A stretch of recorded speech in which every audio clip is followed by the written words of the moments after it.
For Division West riders, that's motorcycle riders, the mentorship ride is a great opportunity to ride with other soldiers. But there's more to it than that. Sergeant First Class Gary Stacy fills us in. It's funny how some things don't always go according to plan. This includes Division West's scheduled motorcycle mentorship ride.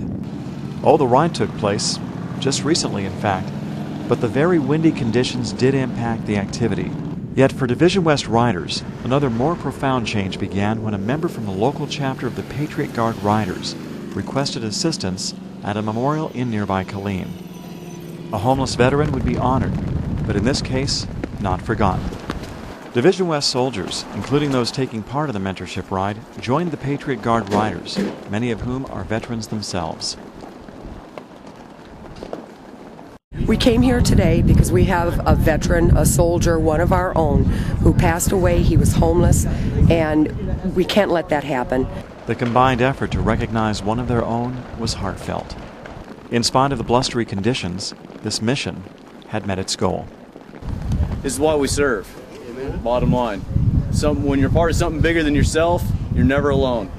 You always have family. So thank you very much. Appreciate your time. Appreciate your service, brothers and sisters.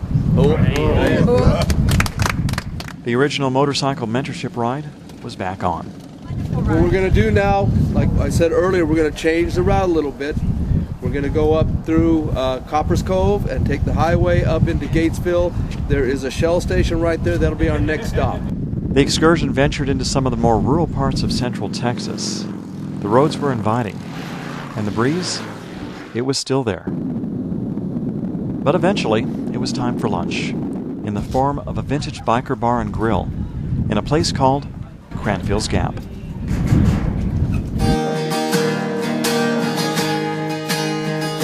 The motorcycle mentor weighed in on the day's events, which also included the wind. That's part of what we want to do in the mentorship program, not just be a fair weather rider. You can't. If you're really going to be riding, you may try to ride in fair weather, but all riders know that eventually you're going to get caught in whatever kind of weather is going to be out there.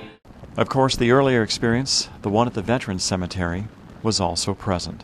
We adjusted the ride so we could attend this memorial for this soldier who didn't have any family. I think we all know this is a green family. I think just being there, just being part of it, and when you see something like this, it speaks volumes of who we are and what we're about. The day was full, and still there was the ride back to Fort Hood with more opportunity for enjoying the countryside, and even enhancing some skills along the way.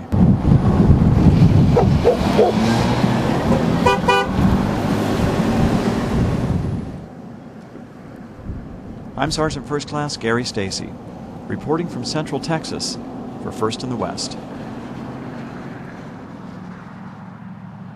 The annual NCO of the Year competition gets underway the last week of April.